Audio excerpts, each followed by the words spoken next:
Sagrada Escritura para ficar uma coisa mais clara. Amém? Proclamação do Evangelho de Jesus Cristo segundo São Mateus. Glória a vós, Senhor. Glória a vós, Senhor. Simão Pedro respondeu: Tu és o Cristo, o Filho de Deus vivo? Jesus então lhe disse: Feliz és Simão, filho de Jonas, porque não foi a carne nem o sangue que te revelou isto, mas o meu Pai que está no céu. Eu te declaro, Pedro, tu és pedra, e sobre essa pedra edificarei a minha igreja. Muito importante esse minha, depois vamos trabalhar com isso. Minha igreja, e as portas do inferno não prevalecerão contra ela. Eu te darei a chave do reino do céu. Tudo que ligares na terra será ligado no céu, e tudo que desligares na terra será desligado no céu. Palavra da salvação, glória a vós, Senhor. Que tem a santa palavra de Deus. Veja a santa palavra de Deus, sinal de amor e respeito, e vamos iniciar a nossa live. Geralmente, quando eu começo alguma pregação, alguma live, eu faço as orações, mas já iniciamos fazendo a oração, tá ótimo as orações, nós vamos agora só para o sentido bíblico da pregação. Bom, com base da Sagrada Escritura, aqui eu escolhi o Evangelho de São Mateus no capítulo 16, no versículo 18, porque é com base aqui desse Evangelho que nós, católicos apostólicos romanos, temos Pedro como o primeiro Papa da história da igreja. Jesus olhou fixamente para Pedro, falou: Pedro, tu és pedra, e sobre essa pedra ficarei a minha igreja. Eu falei que nós iríamos trabalhar com esse minha. Jesus não fala minhas igrejas, Jesus fala minha igreja, dando a entender que Jesus fundou uma só igreja. Efésios capítulo 5, Efésios capítulo 5, Efésios capítulo 4, versículo 5, versículo 6, o apóstolo São Paulo fala uma só fé, um só Senhor, um só batismo. Dentro desse argumento bíblico, nós sabemos que é uma só fé. Nós temos uma fé no só Senhor, temos o Papa como hierarquia central. A palavra do Senhor fala em Colossenses, no capítulo 1, no versículo 18, que vai dizer que Cristo é a cabeça do corpo que é a igreja. Cristo é o cabeça, o corpo é a igreja. É no corpo da igreja que celebra o sacramento vivo. É através do sacramento que é a porta de salvação da nossa igreja. Pedro foi o nosso primeiro Papa. Até atualmente é o Papa Leão XIV. Temos a hierarquia, a sucessão apostólica até o Papa Leão, de 68 papas na história da igreja. Para aqueles que têm desejo de se aprofundar, é tudo arco-documentado na nossa igreja. A igreja não foi fundada por Constantino, isso é uma grandiosa heresia, né? E é preciso que a gente tenha esses alicerces. Quando chegou no ano de 1517, claro, obviamente foi mais do que isso, de 1513 a 1517, Martinho Lutero, que era também um sacerdote da ordem agostiniana, ele decide protestar como a igreja. A história de Lutero é muito grande, não vou me estender aqui, vou deixar só as partes do alicerce. Quem quiser se aprofundar, depois no finalzinho dou algumas fontes, alguns livros que você pode estudar mais sobre o assunto. Lutero decidiu protestar contra a igreja com alguém chamado Calvino, João Calvino. E aí que tem, Lutero organizou cerca de 95 teses, 95 argumentos para protestar contra a igreja. Naquela época, a igreja tinha a gravidade das vendas das indulgências. Porém, assim como Martinho Lutero, temos, por exemplo, também Francisco de Assis. São Francisco de Assis, do século XIII, também viu erros da nossa igreja. Ele não decidiu fundar uma igreja particular, mas Francisco recebeu de Deus a graça, vai e reforma a minha igreja.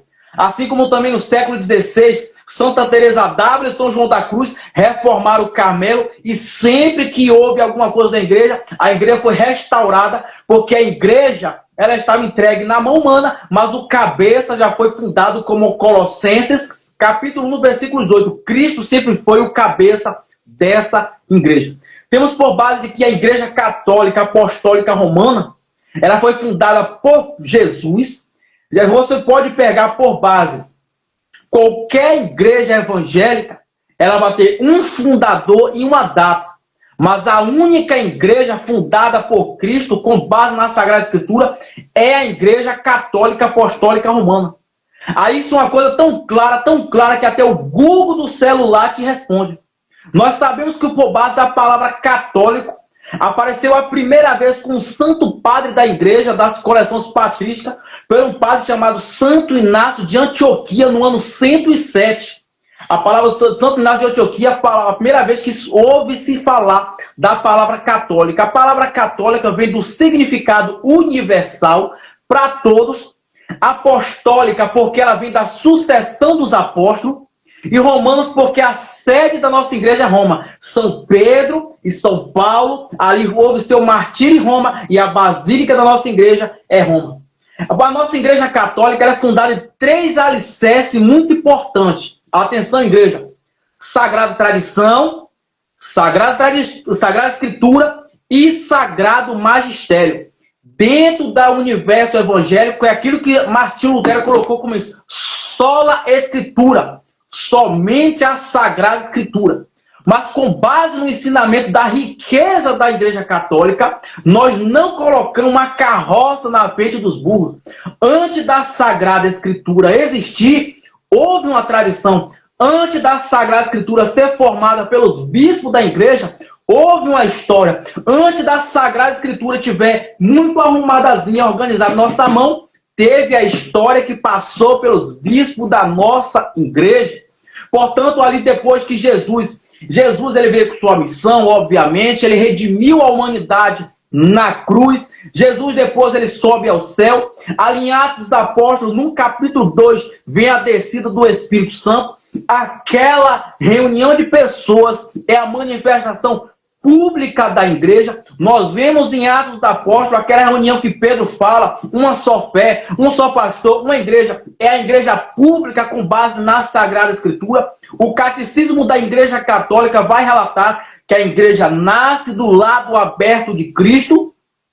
E o catecismo da Igreja Católica vai explicar também sobre essa manifestação pública da igreja, descrita no livro de Atos dos Apóstolos. Depois que Jesus morreu, seus apóstolos continuou continuar a missão de anunciar o Cristo.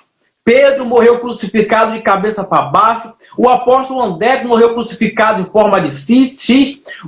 Paulo foi decapitado e sucessivamente os apóstolos foram se martirizando.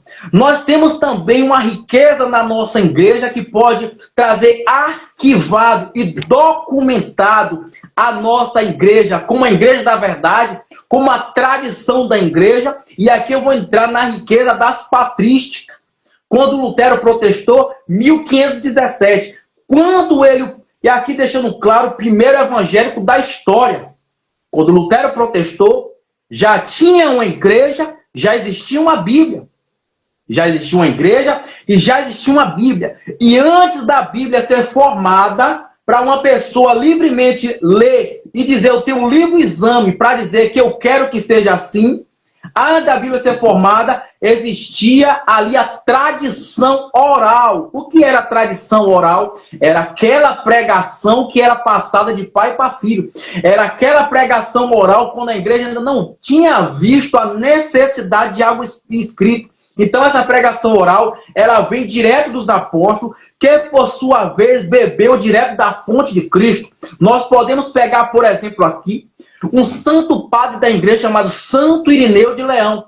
Santo Irineu de Leão, ele aprendeu diretamente de um outro santo padre da igreja chamado São Policarpo de Esmina. São Policarpo de Esmina foi discípulo direto de São João Apóstolo. Essa é a riqueza da tradição da igreja. Os que beberam direto da fonte.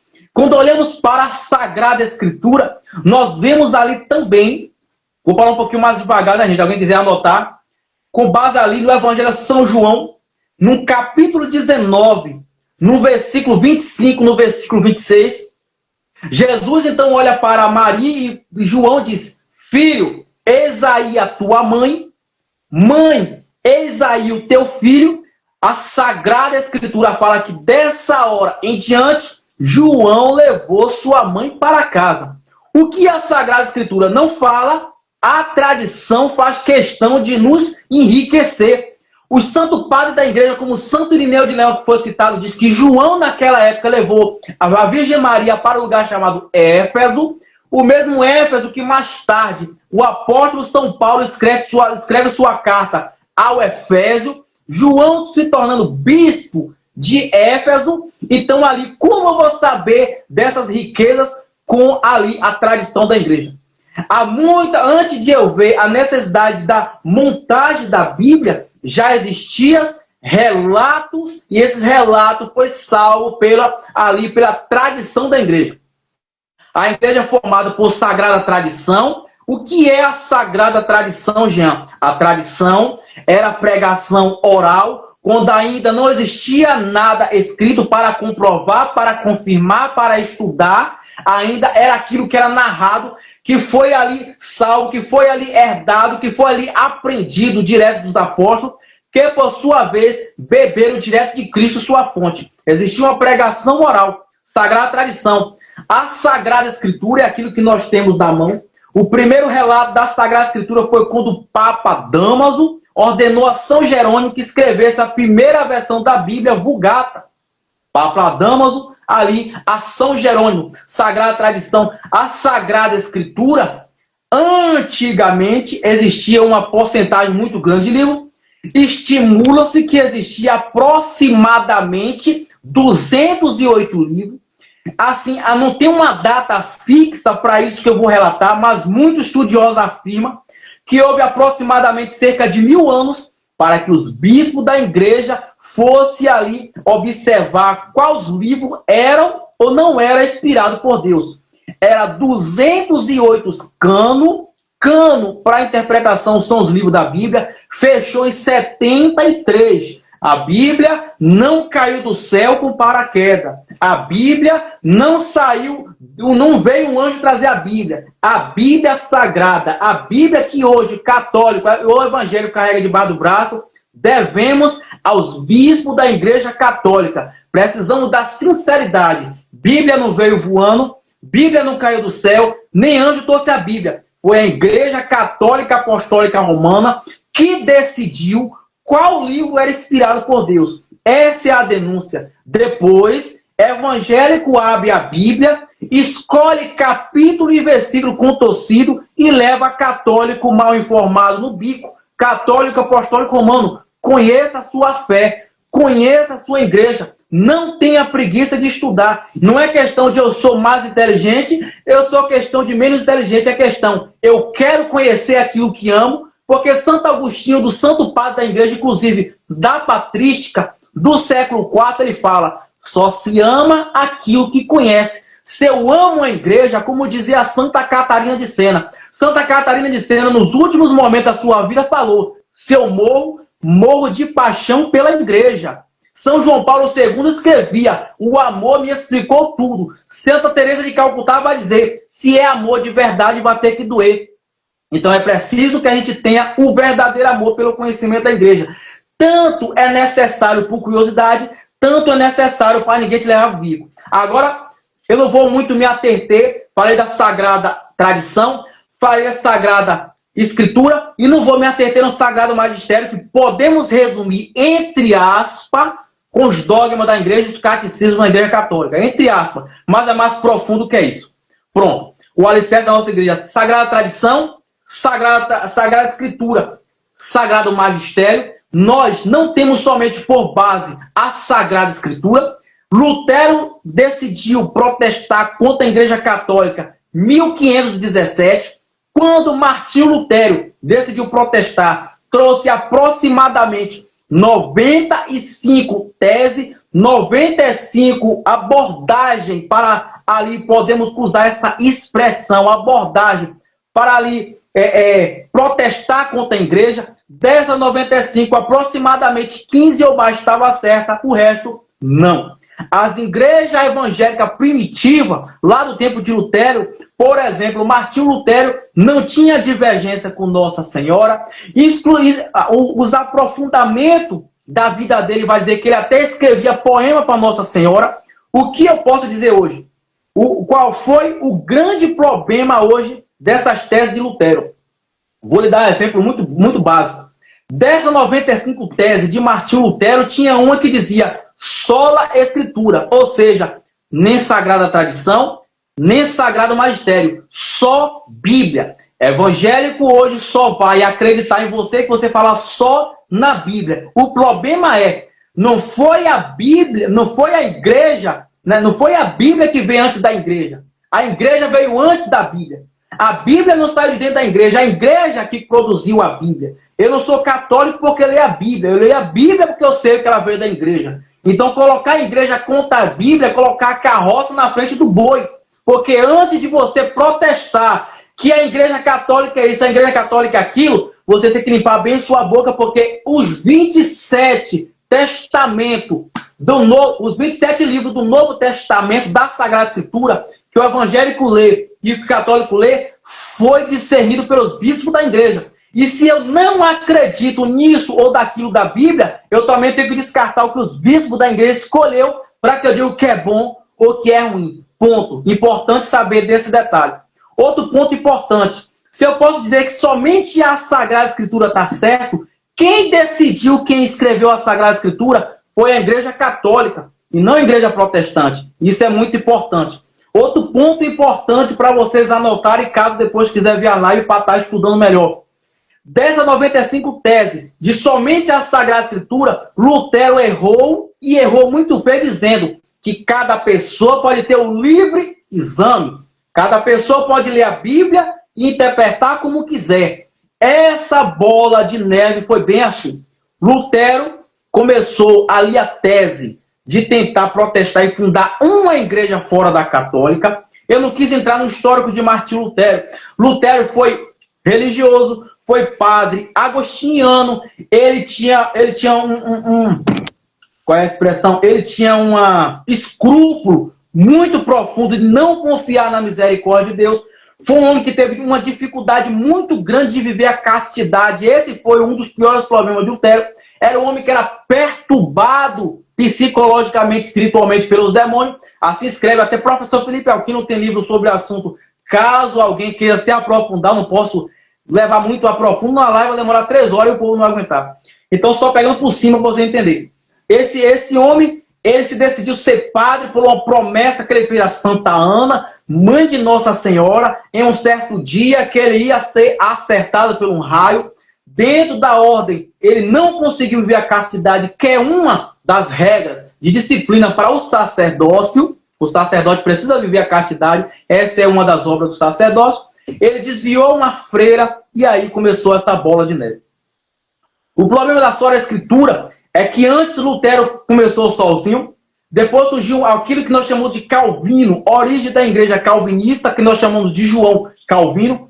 Martinho Lutero se desentendeu com Calvino. Calvino já fundou uma nova igreja chamada Igreja Calvinista. Resultado, hoje, atualmente, 2016, soma-se 48 mil denominações diferentes e a cada dia que passa, pega uma garagem, bota uma placa e chama uma nova igreja. Onde foi o princípio desse erro grave? Só a Escritura. Na Igreja Católica, não é assim. Eu não posso ler a Bíblia e dizer é o que eu acho, é o que eu penso. Para eu ter uma interpretação, eu tenho que usar a sabedoria da igreja. É muita soberba, é muita prepotência abrir um livro e dizer Deus me escolheu para eu superar 2000 anos de igreja da Igreja Católica e agora eu estou certo, todos vocês estão errados. Desce daí para tu não cair. Calma, calma, calma. É 2000 anos de história. São Santo Padre da igreja que veio com a real da história. Quando Lutero decidiu protestar, ele pegou o bonde andando, já tinha história, já tinha documento, já tinha a Sagrada Escritura e agora vamos por parte. Primeiro ponto do ataque de heresia evangélica, pega o papel e a caneta, vamos trabalhar. Evangélico costuma acusar católico de idólatra. Acho que você já escutou isso, eu tenho certeza que sim. Com base de Êxodo, no capítulo 20, no versículo 4. Bom, quando você pega por base na Sagrada Escritura, José, com Gênesis capítulo 37, nós vemos José, o sonho de José, que ali os irmãos de José se prostram para José. José, os irmãos ficam com ciúme dele, ficam com inveja dele. Nós sabemos dessa narrativa, não vou me aterter nisso. Gênesis capítulo 37, você pode pegar o argumento. José é vendido pelos seus irmãos para o Egito. Gênesis capítulo 39, no versículo 2, diz que Deus estava com José em tudo que ele fazia. José, ao entrar no Egito, Deus abençoou José, Deus estava com José, multiplicou a descendência do povo de Israel. Promessa essa que foi feita para Abraão, aquele personagem bíblico que apareceu no livro do Gênesis, no finalzinho do capítulo 11, e você vê a história de Abraão até o capítulo 24 do livro de Gênesis. José se multiplica no Egito. O sucessor do faraó agora não é de acordo com aquela descendência que se multiplica muito rápido. Cria-se um medo e coloca aquele povo na escravidão. Aquele povo que está na escravidão, um povo rebelde, um povo que virou as costas para Deus, mas pede socorro a Deus. Deus escuta os clamores de seu povo. Preste atenção, porque essa narrativa que eu estou construindo vai fazer muito sentido com a questão da idolatria. Esse povo que vai se multiplicando, Deus escuta o chamado do seu povo e manda quem? O profeta Moisés a libertar aquele povo. Aquele povo é liberto, ocorre as 10 pragas que acontecem no Egito, o povo vai para o deserto. Quando aquele povo de Israel atravessa o deserto, 40 anos passando pelo deserto, é um povo rebelde, é um povo cabeça dura, é um povo que passou muito tempo no Egito. No Egito estimula-se os estudiosos que existia cerca de 700 mil deuses. E quando, especificamente que em Êxodo, capítulo 20, no versículo 4, que fala: não fará para ti imagem, nem de seres que está no céu, nem na terra, nem abaixo da terra. Deus está falando não para qualquer imagem, mas para a imagem especificamente que era adorado no Egito. Imagem do Egito. Então, aquela ordem que Deus dá não é para qualquer tipo de imagem. A imagem de seres do céu. Existia no Egito tipos de deuses que habitavam no céu. A imagem de seres da terra. Existia deuses no Egito que habitavam sobre a terra. Era Anubis, era Ra, era Hera, como os deuses do grego Olimpo, né? Ali Poseidon, Ares, Hera. Então, dentro desse povoado sempre tinha deuses. Mas especificamente do Egito, nós estamos trabalhando com os tipos de entidade que era adorada. Quando Deus fala, não fará para ti imagem, não é qualquer tipo de imagem. Porque Êxodo, capítulo 20, no versículo 4, Deus proíbe imagem. Com 5 capítulos depois, Deus manda fazer imagem. Êxodo, capítulo 25, no versículo 18, anote aí para você pegar essa formação depois, Deus manda fazer imagem na Arca da Aliança. Êxodo, capítulo 37, no versículo 7, Deus manda fazer imagem. 1 Reis, capítulo 6, de 23 a 29, Deus manda fazer imagem. A Arca da Aliança de Deus querubim é o quê? Imagem. O templo que Salomão, filho de Davi, faz ali para prestar culto para Deus era pavimentado de quê? De imagem. Cortinas de imagem. Era candelabro de imagem. Toda a parede do templo tinha imagem. Isso você comprova em 1 Reis, capítulo 6, de 23 a 29. A pergunta para evangélico é: se fazer imagem é idolatria, Deus foi o primeiro a cometer idolatria, porque ele manda fazer imagem. Acusação protestante falsa. O mesmo Deus que vocês acusam para nós, que nós somos idólatras, porque temos imagem, é o mesmo Deus que manda fazer imagem. Ah, gente, e essa conversa aí de que vocês agora ajoelham para a imagem? Calma, calma, calma. Ruth, no capítulo 2, no versículo 10, Ruth se ajoelha para Boaz. Ruth não está adorando. Gênesis, no capítulo 37, que eu narrei sobre José, os irmãos de José se ajoelham para José, ninguém está dizendo que vai adorar. Abraão também se curva no deserto para seu irmão Ló, Abraão não está adorando ninguém. Nós vamos ver que Esaú, ali,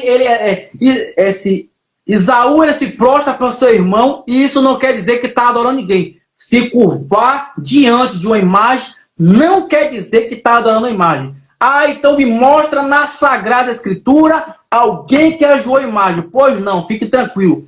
Números, capítulo 9, no versículo 8, 21, diz que lá naquele mesmo deserto, onde o povo estava murmurando contra Deus, Deus manda uma praga de serpente. O que é que Deus manda?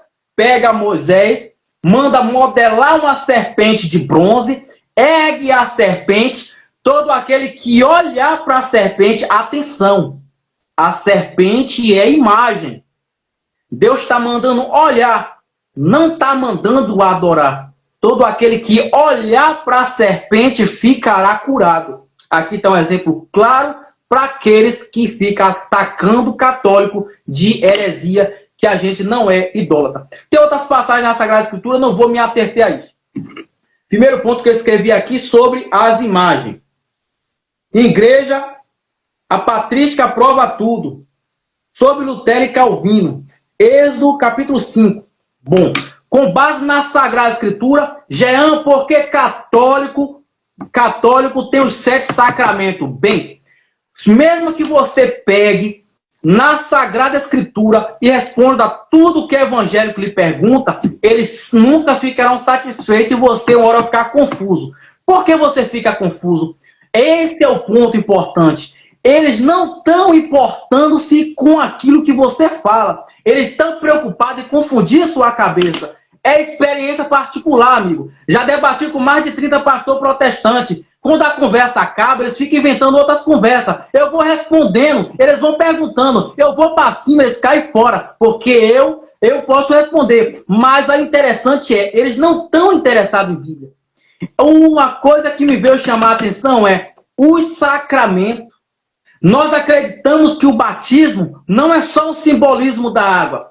O evangélico pensa, o batismo é um símbolo da lavagem. O católico diz, o batismo é um sacramento. Deixamos de ser criatura de Deus para ser filho de Deus. Eles vão refutar perguntando a você, por que você batiza a criança e nós batizamos o adulto? Nós refutamos. Você fala só do batismo, nós temos o sacramento do crisma, que é a confirmação do batismo. Eles vão refutar, eles vão refutar dizendo, mas a Santa Ceia não é só um pedaço de pão pegado de vinho? Nós refutaremos. Evangelho de São João, no capítulo 6, Jesus fala, eu sou o pão vivo descido do céu.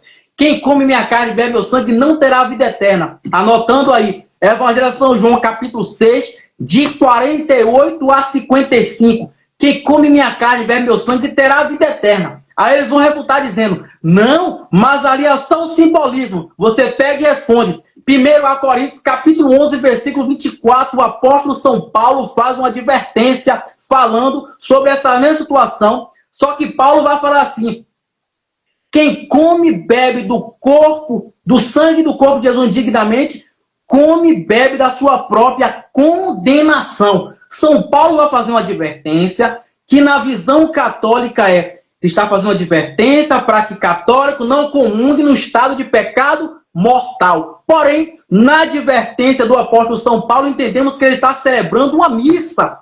Por isso São Paulo fala, quem come e bebe do corpo e do sangue de Jesus.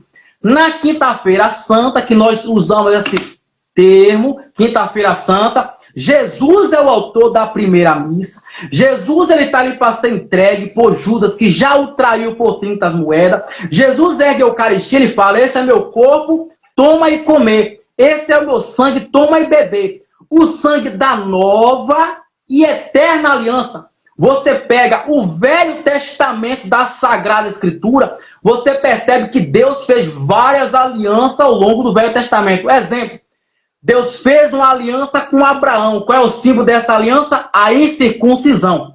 Deus fez uma aliança com Noé. Gênesis capítulo 9, no versículo 12, o sinal do arco-íris. Mas no Novo Testamento, Jesus fala, essa é a nova e eterna aliança. Não haverá outra aliança. Por quê? Porque o livro do profeta Isaías, no capítulo 53, está narrando a paixão de Jesus. Como ovelha em direção ao matadouro, não abriu a boca. Jesus é aquilo que nós vemos ali no templo de Salomão, que faziam sacrifício com ovelhas e animais mas o sangue não era o suficiente para poder oblação, para ali, o sacrifício não era suficiente para ali limpar a humanidade do pecado. Veio Jesus, aquilo que falou o profeta João Batista, o que é que ele falou? Eis o Cordeiro de Deus que tira o pecado do mundo. O Cordeiro sem mancha, sem culpa, sem mácula. Jesus é o modelo do Cordeiro imolado sem culpa nenhuma. Aquilo que Jesus celebra na Quinta-feira Santa é a Santa Missa. A Santa Missa não é o simbolismo comum. Ele fala, eu sou o pão vivo descido do céu. Refuta protestante. Vai dizer, o corpo e o sangue de Jesus são um pão de milho e um suco de uva. Eles veem como suco de uva. E qual é a diferença para mim e para você católico? Aquilo que a igreja chama de transubstanciação. Transubstanciação. Justamente. Ali depois que o sacerdote consagra, não é mais pão, mas sim o corpo de Cristo. Não é mais suco, mas o sangue de Cristo. Eles não acreditam. Por que não acreditam? O sacramento. Um grande abismo entre o evangélico católico é a crença no sacramento. Ah, mas Maria não é mãe de Deus. Essa aí é fácil, todo mundo sabe. Desde os primeiros séculos da igreja, houve aquele concílio que foi definir Maria como mãe de Deus. Maria, mãe de quem? Mãe de Jesus. Jesus é quem? Jesus é Deus. Então a igreja foi observar aquilo que a igreja chama de união hipostática. A natureza humana de Jesus não se separa da natureza divina. A Virgem Maria é mãe da natureza humana, só que a natureza humana não se separa da natureza divina. O catecismo da Igreja Católica vai explicar que Jesus era homem, sem deixar de ser Deus, e Jesus era Deus, sem deixar de ser homem. Com base nessa explicação do catecismo, entendemos que Maria é a mãe de Deus. Eles também refutam a questão de Maria ser mãe de Deus. Ah, mas Maria também teve outros filhos. Muito bem. Até no meu YouTube eu tenho um vídeo sobre esse assunto. Pegamos de Gênesis, do capítulo 10 até o capítulo 22. Primeiro, Abraão toma Ló como sobrinho. Segundo, Abraão toma Ló como irmão. A Sagrada Escritura se contradiz. Afinal, Ló é primo ou irmão de Abraão. Maria só teve filho como Jesus. Como diz Hebreu, no capítulo 1, no versículo 4, que diz o primogênito de Deus. Mas a refutação evangélica diz que Maria teve outros filhos. A explicação é, dentro do costume judeu, dentro do costume judaico, existia uma tradição de não separar tio, primo e irmão. Era todos chamados de irmão. Resposta que Abraão não faz distinção de Ló ser primo ou sobrinho. Mais adiante nós vemos o mesmo exemplo de Davi, aqui não tem um anotado, só lá no YouTube. Então, Maria não teve outros filhos além de Jesus. Quando a Sagrada Escritura fala Maria e os irmãos de Jesus está aqui, é uma refutação dos parentes próximos de Jesus. Nenhuma passagem bíblica fala o filho legítimo de Maria. São passagens da refutação evangélica que é importante você, católico, apostólico, romano, saber de cor. Ah, gente, por que você se confessa? Evangelho de São João, capítulo 20, no versículo 23. Jesus soprou o Espírito Santo e disse: aquele que vós perdoar os pecados, lhes serão perdoados. Aqueles que vocês reter, ficarão retidos. Essa promessa de Jesus para qualquer um? De maneira nenhuma. Voltamos um pouquinho para o Evangelho de São Mateus, capítulo 16, no versículo 18, quando Jesus falou assim: Pedro, tu és pedra, e sob essa pedra edificarei a minha igreja, não é minhas, é uma só, minha igreja, e as portas do inferno não prevalecerão. Você pega São Mateus, São Marcos, São Lucas e São João. Dessa hora em diante você percebe algo notável. Quando se fala dos 12 discípulos, até a saída de Judas, não importa, você vai perceber que sempre Pedro é citado em primeiro lugar. Note atenção. Porque Jesus levantou Pedro para ser o primeiro papa da história da igreja. Jesus dá uma distinção específica. Eu te entrego as chaves do reino do céu. Pedro, ali naquele momento, é ordenado como príncipe dos sacerdotes, como chefe dos sacerdotes. Os discípulos ao redor de Pedro são sacerdotes. Quando Pedro morre, cabra a promessa de Cristo? De maneira nenhuma. Jesus falou: e as portas do inferno não prevalecerão sobre ti. O sucessor de Pedro é São Lino, e de São Lino até Papa Leão XIV hoje são 68 papas para a gente estudar e entender sobre nossa igreja. O importante é destacar, porque eu voltei para isso falar, porque quando Jesus levantou Pedro e seus discípulos, a mão ungida do sacerdote daquela época vai fazer muito sentido com o sacerdote da sua paróquia. Essa mão ungida, que para nós que acreditamos como base do sacramento, eles não. Então, há coisas que vocês, dentro do debate evangélico, vão refutar com base bíblica, e há coisas que vocês precisam ficar espertos, porque senão eles vão enrolar, você vai se irritar, não vai resolver nada. Eles não acreditam no sacramento, não acreditam na mão ungida que consagra Cristo, não acreditam na mão ungida que consagra o batismo, não acreditam no sacramento do matrimônio, não acreditam na absolvição dos pecados com base em São João, capítulo 20, versículo 23, e a mesma disposição que Jesus levantou Pedro, que eles ainda refutam atacando, dizendo, não, ali Jesus falou a pedra angular, não era Pedro, era Jesus, calma lá. Você percebe que o Evangelho de São João, no capítulo 21, Jesus volta a questionar Pedro, dizendo, Simão, filho de Jonas, tu me ama mais do que esse? Minutinho aqui. Sim, Senhor, tu sabes que eu te amo. Jesus pergunta 2 vezes a Pedro, 2 vezes Pedro responde. Na terceira vez, Pedro se entristece. Essa é a base do alicerce para entender que Jesus preparava Pedro para algo maior. Essa é a base, com base na Sagrada Escritura, que Deus preparava Pedro para nos levar a algo maior. Jesus iria chamar Pedro para liderar um rebanho de cabra. Faça-me um favor. Se fosse para levantar um rebanho de cabra, deixa logo pescando peixe, porque Pedro era pescador. E mesmo assim, Jesus ele foi adiante. E desde agora ele fazia pescadores de homens. Jesus não é homem para mentir, diz a Sagrada Escritura. Jesus levantou Pedro para ser o primeiro papa. Sua mão ungida ela vai despontar na tua paróquia. E é mais ou menos sobre isso que eu quero trabalhar hoje. Deixa eu ver mais algumas coisas aqui.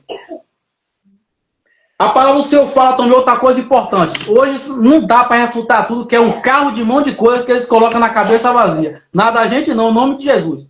Eles vão dizer que hoje nós não precisamos de igreja. Ora, para quem ir para a igreja, vocês a igreja. Ora, 1 Timóteo, capítulo 3, no versículo 15, diz que a coluna de Deus vivo, a igreja de Deus vivo, é coluna e sustentáculo da verdade. A Sagrada Escritura fala de um Deus vivo que tem a coluna e sustentáculo da verdade. Está falando que existe uma igreja, existe um templo. Por isso que o sacramento não é à toa, porque tem pessoas que entrou nessa maluquice. Não precisa ir para a igreja, nós somos igreja. Maluquice. Você não vê uma criança ser batizada na praia, nem debaixo de um pé de árvore, nem em cima de um prédio. Todas as crianças são batizadas na igreja. O casamento real, que quem quer o sacramento é na igreja. Quem quer buscar o alicerce é dentro da igreja, porque a igreja é o corpo de Cristo. Colossenses capítulo 1, versículo 18. Cristo é a cabeça de um corpo, e um corpo vivo. Esse corpo é a Igreja Católica Apostólica Romana, fundada por Jesus. Não nos primeiros séculos da igreja, como alguns vão refutar dizendo. Não, mas a igreja ela foi fundada ali do tempo até um sacerdote recente aí, não pode citar nome, né? Para não rolar muita bagunça. Diz que a igreja ela foi do meio século para cá. Não.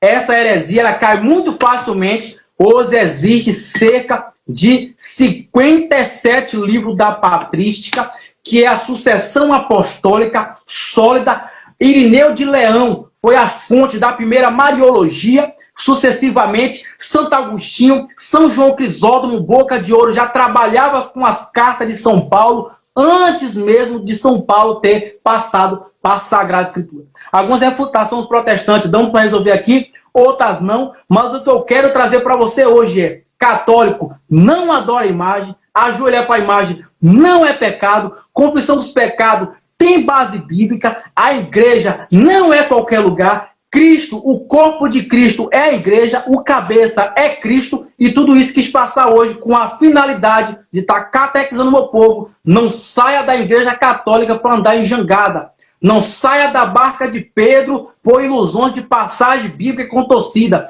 Leia o conteúdo completo, pesquise em fonte segura. A Igreja Católica, a Igreja da Verdade, muito foi atacada nesses 20 séculos de história. Ela permanece de pé e a promessa de Pedro ela permanece de pé e a porta do inferno não vai prevalecer. É a Igreja Católica Apostólica Romana. O católico não adora imagem. O livro de Apocalipse, não me recordo muito bem, esse é o capítulo 5, fala que a fumaça das orações dos santos chega à sala do trono de Deus. Pode pedir intercessão ao santo? Pode. Apocalipse deixa claro isso. Ali fala da fumaça, que as orações dos santos que chegam ao trono de Deus é por base dos santos que estão na igreja. Se São Pedro foi avisado que as portas do inferno não prevalecerão, e aí eu te dou as chaves, Pedro, por base da Igreja Católica, por isso que a Igreja Católica fala, aquele foi santo e aquele não é. E quando a igreja fala, fulano de tal foi santo, nós acreditamos sem distinção nenhuma que está no céu. Foi a promessa de Pedro, de Mateus 16, 18. Amém, povo de Deus? Amém, meu irmão, amém. Que